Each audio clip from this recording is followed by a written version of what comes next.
अपघाताच्या आदल्या दिवशी ज्या बैठकीमुळे अजितदादांनी कार न जाणं रद्द केलं त्या बैठकीत नरेश अरोरांवरून अजितदादांसोबत त्यांच्याच नेत्यांचा वाद झाला असा दावा रोहित पवार यांनी केलाय।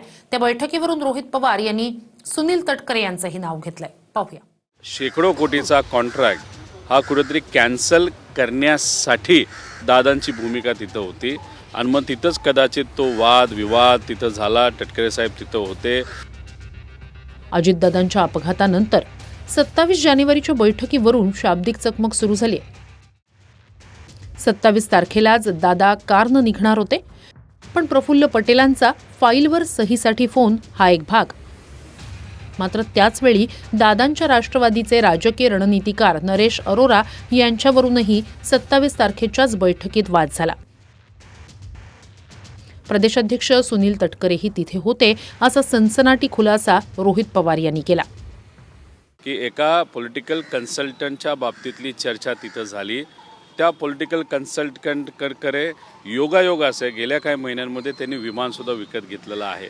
आता त्या व्यक्तीचा शेकडो कोटीचा कॉन्ट्रॅक्ट हा कुठेतरी कॅन्सल करण्यासाठी दादांची भूमिका तिथं होती आणि मग तिथंच कदाचित तो वाद विवाद तिथं झाला। तटकरे साहेब तिथं होते आणि त्या वादविवादला या मुद्द्यावर ज्याच्यात दादांची कुठंच इच्छा नव्हती त्याच्यावर वादविवाद झाला, म्हणून उशीर झाला आणि उशीर झाल्यामुळे दादा गाडीला जाऊ शकले नाही आणि दुर्दैवी घटना ती 28 तारखेला सकाळची आपल्या सगळ्यांना अजित पवारांचा डिले झाला। तुम्ही त्या दिवशी लेट आलेलात किंवा खूप असे ब्लेम्स प्रफुल्ल पटेल आणि तुमच्यावरती त्या पीसी मध्ये केलं गेलं हे समजून येत नाही। त्यांनी माझं नाव घेतलं असं कुठे सांगा, म्हणजे मग मला उत्तर देता येईल। माझी नियोजित वेळ 5 वाजता होती। मी 5 वाजून 10 मिनिटांनी दादांच्याकडे होतो। माझी 5:45-7 वाजेपर्यंत भेट संपली। ती भेट 3 दिवस आधी ठरलेली होती, कारण 2 दिवस अगोदर दादा पुण्याच्या दौऱ्यावरती होते, मी रायगडच्या दौऱ्यावरती होतो। जसं की 27 तारखेला तटकरे साहेब स्वतः म्हणतात की मी तिथं आलो, उशीरपर्यंत थांबलो। 27 जानेवारीला अजितदादांचं शासकीय निवासस्थान देवगिरीवरच्या बैठकीला आपण होतो हे सुनील तटकरेंनी मान्य केलं, पण आपली 3 दिवसांआधी पूर्वनियोजित बैठक होती असं तटकरेंनी सांगितलंय। आता ज्या नरेश अरोरांचं नाव पुन्हा चर्चेत आलंय ते अरोरा नेमके कोण आहेत तेही पाहूया। नरेश अरोरा हे राजकीय रणनीतिकार म्हणून ओळखले जातात। 2011 मध्ये त्यांनी डिझाईन बॉक्स नावाची कंपनी सुरू केली। विविध राजकीय पक्ष आणि नेत्यांसाठी त्यांनी मीडिया स्ट्रॅटेजी आणि निवडणूक मोहिमा हाताळल्यात। 2024 मध्ये अरोरा अजितदादांच्या राष्ट्रवादीशी जोडले गेले। अजितदादांच्या पक्षाचं गुलाबी ब्रँडिंग, सोशल मीडिया कॅम्पेन आणि प्रचाराची रणनीती त्यांच्या कंपनीनं हाताळली। हे कॉन्ट्रॅक्ट शेकडो कोटींमध्ये होतं असा दावा रोहित पवारांचा आहे। काही महिन्यांआधीच अरोरा यांनी विमानही विकत घेतल्याची रोहित पवारांची माहिती आहे। नरेश अरोरांच्या कामावर दादा नाराज होते।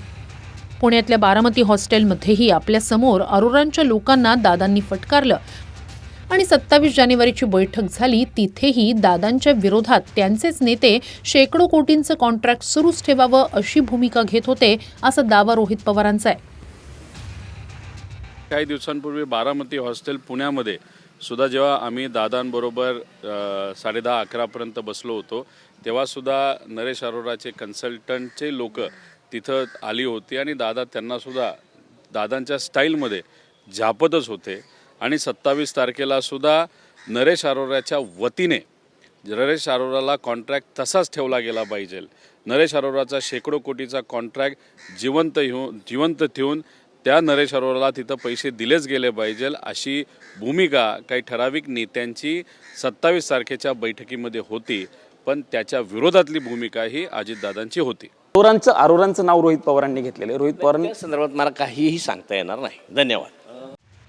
27 जानेवारीला अरोरांच्या कॉन्ट्रॅक्टवरून दादांसोबत तटकरे उपस्थित असलेल्या बैठकीत वादच झाला असं नाही, तर गेल्या 4 महिन्यात दादा त्यांच्याच पक्षात एकटे पडले होते असा आरोपही रोहित पवारांचा आहे। कारण गेल्या 4 महिन्यामध्ये दादा एकटे पडल्यासारखे आम्हाला सगळ्यांना वाटत होते। काही ठराविक आमदार आणि काही पदाधिकारी हे मात्र दादांच्या बाजूने बोलताना आपण बघत होतो, पण पदाधिकारी मोठ्या लेवलचे देश पातळीचे आणि राज्य पातळीवरचे मात्र दादांच्या बाजूली न बोलत होते न दादांबरोबर प्रचाराला त्या ठिकाणी फिरत होते।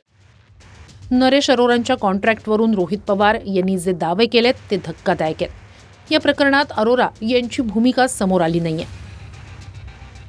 दिल्लीहून प्रमोद जगतापसह ब्युरो रिपोर्ट TV9 मराठी.